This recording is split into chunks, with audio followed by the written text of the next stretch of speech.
अस्सलाम वालेकुम।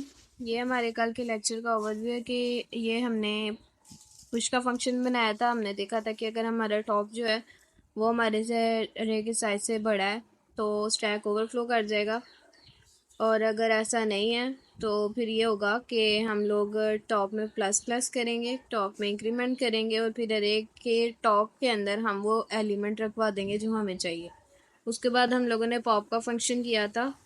पॉप का फंक्शन हम लोगों ने किया है, इसमें ये आएगा कि हमारे पास अगर तो टॉप इज इक्वल्स टू -1 है। इसका मतलब है कि टॉप हमारा बिल्कुल ही पीछे स्टैक से कहीं बाहर पड़ा है, तो उसको हम क्या कहेंगे कि स्टैक एम्प्टी है। तो इसमें हम क्या करेंगे कि टॉप वरना फिर हम क्या करेंगे, टॉप को डिक्रीमेंट करेंगे। यानी कि अगर ऐसा नहीं है, स्टैक एम्प्टी नहीं है, तो फिर टॉप को डिक्रीमेंट करो। वो जिस भी पोजीशन पे है, फॉर एग्जांपल अगर वो थर्ड पोजीशन पे है तो डिक्रीमेंट करके 2 पे ले आओ, और जो थर्ड वाला एलिमेंट होगा वो क्या हो जाएगा, वो हमारे पास पॉप आउट हो जाएगा। अब इसके बाद हम लोगों ने किया था टॉप का फंक्शन। टॉप का फंक्शन बेसिकली सिर्फ हमें टॉप वैल्यू दिखाता है एक स्टैक के अंदर। तो उसमें भी सेम ये वाला पार्ट सेम था, एम्प्टी दिखाने वाला, लेकिन यहाँ पर क्योंकि टॉप का फंक्शन जो सा कोई ना कोई वैल्यू रिटर्न कर रहा होता है, इसलिए ये इंटीजर टाइप में है। और जब यहाँ पर भी रिटर्न लिखते हैं तो खाली रिटर्न नहीं लिखते, साथ -1 लिखते हैं। और अगर ऐसा नहीं है कि टॉप इज इक्वल टू -1 है, तो वो क्या करता है कि अरे की जो टॉप वैल्यू होती है उसको रिटर्न कर देता है। अब हमने क्या फंक्शन बनाना है कि एम्प्टी का फंक्शन, यानी एम्प्टी देखें इसके अंदर एग्जिस्ट कर रहे हैं ये टॉप इज इक्वल टू -1, लेकिन अगर वो ये कहते हैं कि आप एम्प्टी फंक्शन खुद बनाओ बूल टाइप का, तो फिर आपको ऐसे बनाना पड़ेगा। और ये क्या कर रहा होगा, ये कंडीशन अगर सेटिस्फाई करता होगा ना, कौन सी कंडीशन, ये वाली टॉप इज इक्वल टू -1, अगर ये कंडीशन सेटिस्फाई करता होगा तो ये ट्रू वैल्यू देगा, यानी 1 रिटर्न करेगा। और अगर ऐसा नहीं होगा तो फिर हमें ये 0 रिटर्न करेगा, यानी वो फॉल्स होगी कंडीशन। तो ये इसकी ना उस पर लिखी हुई है मेन के अंदर इम्प्लीमेंटेशन। सबसे पहले हम लोग स्टैक जो सा है उसका एक ऑब्जेक्ट बना लेंगे, स्टैक में वैल्यूज़ पुश करवाएंगे। पुश करवाने के बाद टॉप वैल्यू को देखेंगे कि टॉप वैल्यू सही क्या है हमारे पास, फिर वैल्यू को पॉप करा के फिर टॉप वैल्यू चेक करेंगे कि हमारा फंक्शन सही वर्क कर रहा है कि नहीं।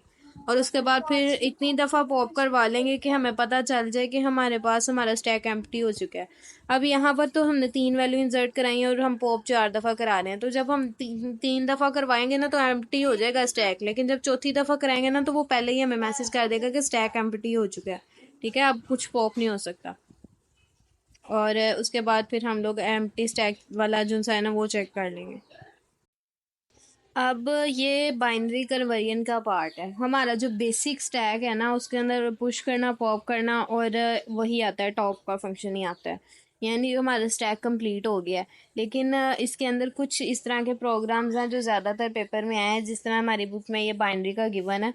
तो इसके अंदर क्या होगा कि बाकी सारा कुछ वैसे ही होगा, डिस्प्ले का फंक्शन होगा, और अगर हमारा कहीं पर पॉप का यूज़ हो रहा है तो वो भी वैसे ही होगा। लेकिन यहाँ पर हमें ज़रूरत नहीं पड़ेगी क्योंकि हमें सिर्फ एक क्लास बनानी है जिसके अंदर हमें अपने स्टैक जो सा है ना उसका साइज़ बता देना है, और उसमें एक टॉप को हमने क्या करवा देना है, इनिशियलाइज़ करा देना है, क्योंकि हमने टॉप को -1 रखना होता है।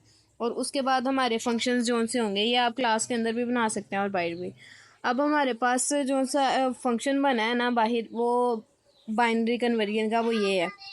ठीक है, इसमें क्या है कि हमने एक ये वाली जो वैल्यू ली है ये वो वाली वैल्यू है जो जिसको हमने बाइनरी में चेंज करना है। फॉर एग्जांपल ये हमारे पास है 45।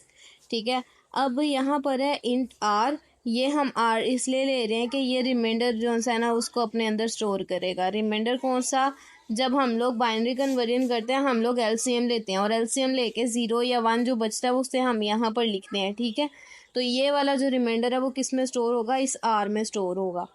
अब ये वाले जो दो चीज़ें हैं ना, आप ये गौर करें ये क्या है, ये वही हैं जो हम पुश के फंक्शन में लिखते थे कि टॉप को इंक्रीमेंट करो, और फिर क्या करो कि अरे के टॉप में जो हमने डाटा एलिमेंट लिया उसको पुट कर दो।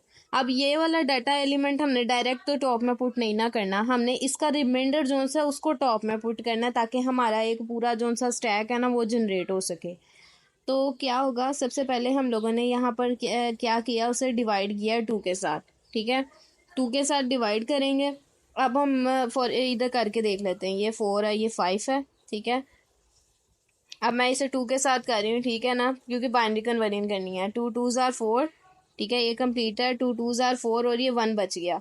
तो ये 1 अब कहाँ जाएगा, ये यहाँ पर क्या बचा हमारे पास 1, ये स्टैक में हमारे पास वो 1 है, ठीक है। अब टॉप में इंक्रीमेंट की हमने और ये जो सा 1 है ना, इसको इस स्टैक के अंदर पुट करवा दिया, तो ये यहाँ पर आ गया इसके अंदर, ठीक है। टॉप में इंक्रीमेंट किया, हमारा बच गया था ना रिमाइंडर। टॉप में इंक्रीमेंट करके स्टैक के टॉप के ऊपर हमने क्या करवा दिया है, 1 को प्लेस करवा दिया, तो हमारा टॉप कहाँ पर आ गया, 1 के ऊपर आ गया।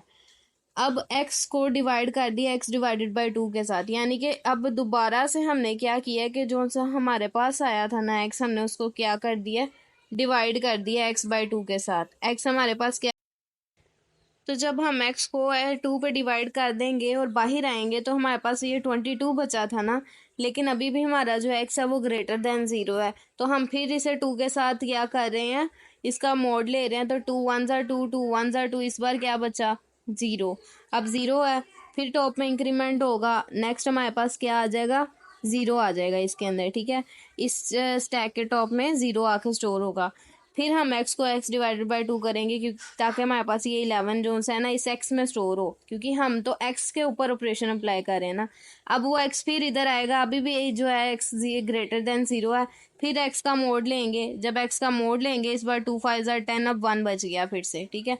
अब 1 बच गया, ये 1 जो है टॉप में इंक्रीमेंट करेगा और क्या करेगा, उसे स्टैक के टॉप में स्टोर करा देगा, यानी यहाँ पर 1 आ जाएगा, ठीक है ना। अब यहाँ 1 आ गया, अब हमारा टॉप यहाँ पर इसके ऊपर आ गया, पहले इसके ऊपर आ गया था जब 0 आया था, अब 1 आया है तो इसके ऊपर आ गया, ठीक है। पिछले वाले जोन से है ना वहाँ से हट गया। अब फिर इसी तरह x डिवाइडेड बाई 2 होगा, 5 आएगा, फिर ऊपर आएगा, x अभी भी बड़ा है, वो फिर डिवाइड होगा 2 के साथ, 2 2s आर 4, यहाँ पर क्या आ गया, यहाँ फिर 1 बच गया हमारे पास।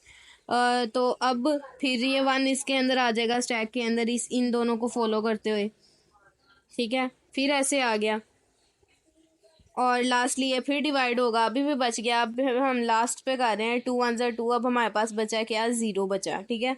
अब हम देख रहे हैं कि 0 ग्रेटर देन 0, क्या ऐसा पॉसिबल है, नहीं, ये तोड़ देगा और हमारे पास बाहर आ जाएगा। और ये जो लास्ट वाली जो हमारे पास दोनों चीज़ें ये इसके अंदर आ जाएंगी, ये एंटर कैसे होंगी, 0 और 1 के साथ।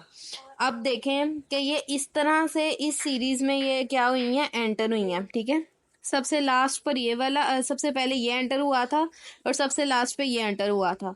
तो पॉप आउट करते हुए क्या होगा, सबसे पहले ये वाला पॉप आउट होगा और सबसे लास्ट पे ये होगा, यानी कि 1 0 1 1 0 1 जो सा था। जब इसको हम लोग पॉप आउट करेंगे तो ये कैसे पॉप आउट होगा, 1 0 1 1 0 1, यानी कि 1 0 1 1 0 1, ठीक है।